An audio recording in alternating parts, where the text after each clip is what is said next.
Hai Rivers, welcome back to Bali Reef Aquarium YouTube channel. Di video kali ini kami mau sharing-sharing keseruan kami dalam proyek terakhir di tahun 2021 kemarin.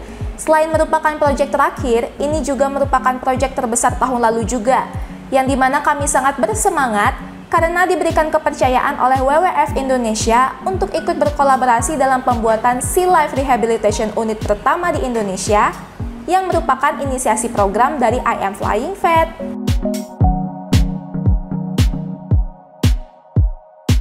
Oke, sebelum kita lanjut, kita bahas sedikit dulu ya sebenarnya apa sih itu I Am Flying Vet. I Am Flying Vet atau Indonesia Aquatic Megafauna Flying Vet merupakan asosiasi dokter hewan megafauna akuatik Indonesia di bawah naungan Perhimpunan Dokter Indonesia atau PDHI yang mewadahi dokter hewan di seluruh Indonesia. I Am Flying Vet dibentuk sebagai respon terhadap kondisi meningkatnya kejadian megafauna laut yang terdampar. I Am Flying Vet membantu pemerintah dalam bergerak melakukan upaya penanganan medis secara tepat dan tanggap terhadap megafautik yang berasal dari golongan reptilia seperti penyu, elasmobranch seperti hiu dan pari, serta mamalia laut seperti duyung, paus, dan lumba-lumba di lokasi kejadian, berupa pertolongan hidup, penanganan penyakit, investigasi kematian, serta meminimalisir dampak negatif kejadian terdampar bagi kesehatan masyarakat dan lingkungan sekitar.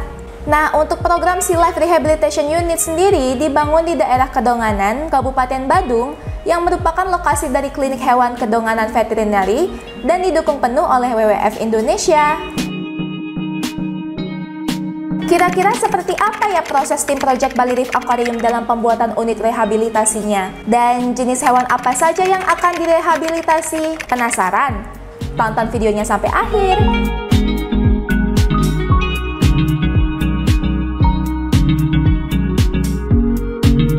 Oke, untuk hari pertama setelah diskusi panjang antara co-founder dan tim Project Bali Reef Aquarium dengan tim dari WWF Indonesia, akhirnya tiba juga kesempatan kami untuk meninjau secara langsung dan juga mematok lahan di Kedonganan Veterinary yang nantinya akan dijadikan lahan awal untuk fondasi akuarium rehabilitasinya.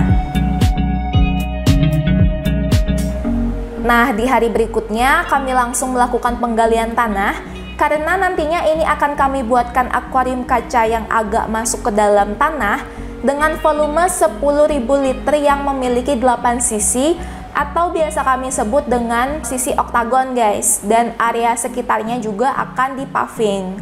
Jadi memang kita harus melakukan penggalian tanah terlebih dahulu.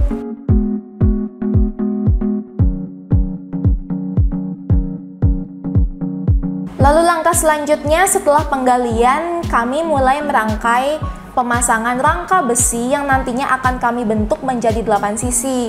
Dan sekalian juga dilakukan pengecoran semen untuk akuarium dan juga sistem filtrasinya.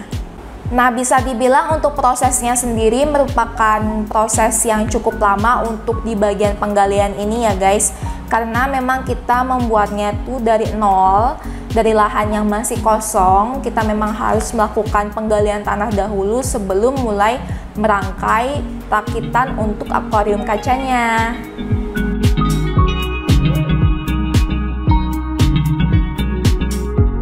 Untuk sistem akuariumnya sendiri, ini untuk sistem filtrasinya kami buat seperti chamber ya guys. Jadi kami rancang seoptimal dan sustainable mungkin, sehingga nanti waktu dijalankan itu bisa lebih mudah dan juga lancar sebagai pusat rehabilitasi megafauna akuatik ke depannya.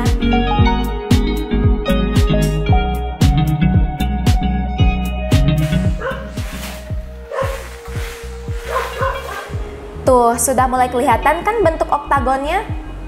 Ini dia proses yang ditunggu-tunggu, yakni proses pemasangan kaca, di mana proses ini memang proses yang memang harus kita lebih hati-hati dikarenakan produknya itu cukup rawan ya, karena kita mau memasang benda pecah belah ya di kaca. Ngomongin soal kaca, di sini kami memakai kaca tempered glass dengan ketebalan 24 mm yang sudah dilaminasi. Penggunaan kaca dengan ketebalan ini tentunya sudah melalui standarisasi ya, yang mana sudah sesuai dengan kapasitas akuariumnya sendiri, yang nanti volumenya kira-kira 10.000 liter, sehingga pastinya aman, tidak mudah pecah dan juga tidak mudah bocor. Jangan lupa setelah proses finishingnya ini, kita langsung masukkan media filter dan jalankan sistem filtrasinya supaya nanti airnya sudah mature dan juga siap untuk dimasukkan megafauna akuatik. Anyway, ini kami proses pengerjaannya kira-kira 1 bulanan ya, dari bulan November akhir sampai pertengahan Desember. Jadi bisa dibilang ini jadwalnya cukup padat dan puji Tuhan kita bisa menyelesaikannya. Penasaran sama hasil akhirnya? Ikutin kami saat datang pada launchingnya Sea Life Rehabilitation Unit yuk! Bagi Bapak Ibu sekalian, karena sebentar lagi acara akan kita mulai, saya mohon kesediaan Bapak Ibu sekalian untuk kita berdiri ya.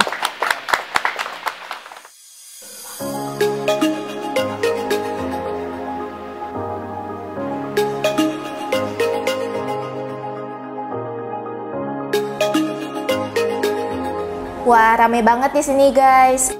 Gak cuma secara offline, para tamu juga hadir secara online via daring yang disiarkan secara live pada channel YouTube I Am Flying Vet dan juga WWF Indonesia.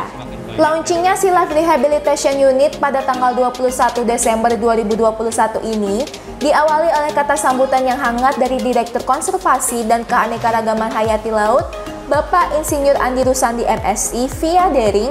Kami persilahkan untuk memberikan sambutan awal dalam kegiatan peresmian Sea Life Rehabilitation Unit pada hari ini. Silahkan Pak Andi.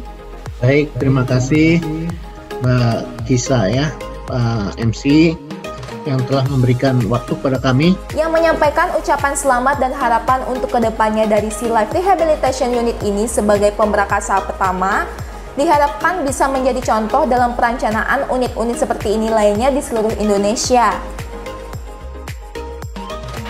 Baik, selamat siang Bapak Ibu sekalian. Kata sambutan pun dilanjutkan oleh DRH Ide Ayu Dian Kusuma Dewi selaku koordinator I Am Flying Vet yang menyampaikan bahwa Sea Life Rehabilitation Unit ini merupakan mimpi dokter hewan untuk mempermudah merawat dan memantau kondisi megafauna akuatik ukuran kecil hingga sedang seperti penyu, bayi dugong, dan juga bayi lumba-lumba. Untuk saat ini sendiri, Sea Life Rehabilitation Unit telah memiliki kasus untuk penanganan penyu hijau dengan berat 104 kg yang memiliki tangan putus kemudian diamputasi dan nantinya akan dibuatkan flip palsu. Adapun sambutan dari Ketua Perhimpunan Dokter Hewan Indonesia atau PDHI yakni dari DRH Muhammad Munawaroh MM. Tapi alhamdulillah Pak Imam, Pak Permana, teman-teman ini sangat kreatif dan sangat inovatif dan sangat paham bahwa ini termasuk hewan yang harus kita selamatkan. Penyu ini adalah salah satu makhluk hidup yang perlu dilestarikan sehingga sudah tidak layak untuk dikonsumsi. Ya, kami masih banyak mendengar bahwa masih banyak ilegal atau penyelundupan penyu yang dilakukan oleh masyarakat yang digunakan untuk konsumsi. Dan lanjut ke bagian acara yang paling ditunggu-tunggu yakni pemotongan pita sebagai simbol dari peresmian pembukaan Sea Life Rehabilitation Unit.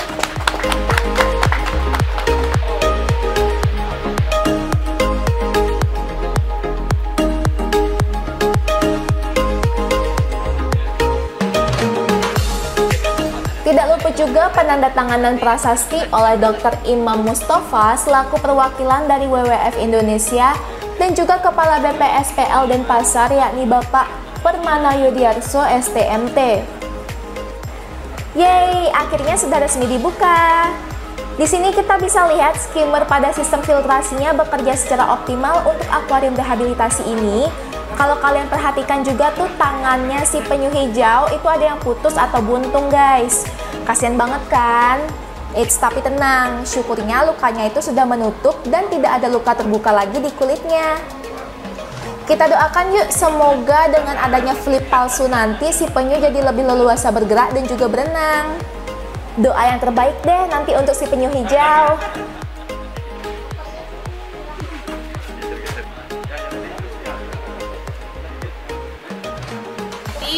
Pada kesempatan tertentu bertemu dengan hewan yang terdampar. Nah, ini sebenarnya ada 10 seri buku. Pembukaan Sea Life Rehabilitation Unit ini juga diikuti oleh peluncuran 10 buku rehabilitasi satwa mega akuatik Di antaranya yakni buku rehabilitasi dugong, anatomi penyu, anatomi mamalia laut, nekropsi penyu dan mamalia laut, serta buku teknik nekropsi dugong. Masing-masing menulis satu minimal. Jadi kalau kami punya 20.000 dokter hewan, kami akan punya 20.000 buku. Kami tidak batasin apa saja. Dan hari ini saya sangat surprise, langsung mendapatkan 10 buku. Ya, ini luar biasa. Saya sangat mengapresiasi dan ini.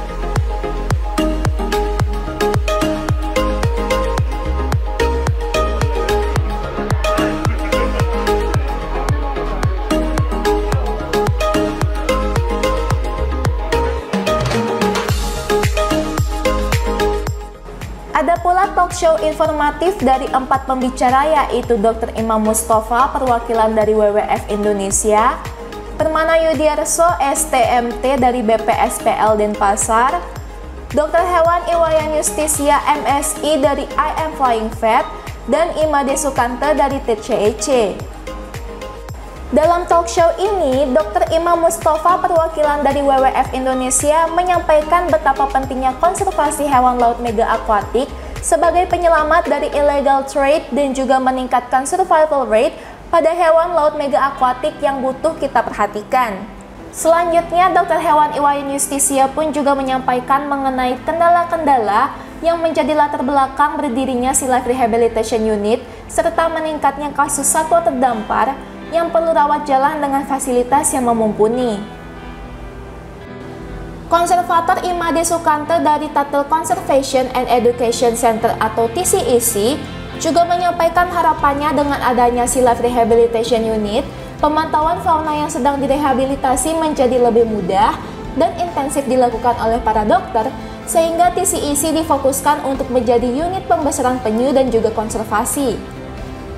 Terima kasih. Assalamualaikum warahmatullahi wabarakatuh. Dan penyampaian terakhir dari Permana Yudiarso STMT selaku Ketua dari Balai Pengelolaan Sumber Daya Pesisir dan Laut atau BPSPL Denpasar yang menyampaikan tentang regulasi pemerintah terhadap ikan-ikan dan juga mamalia laut yang dilindungi.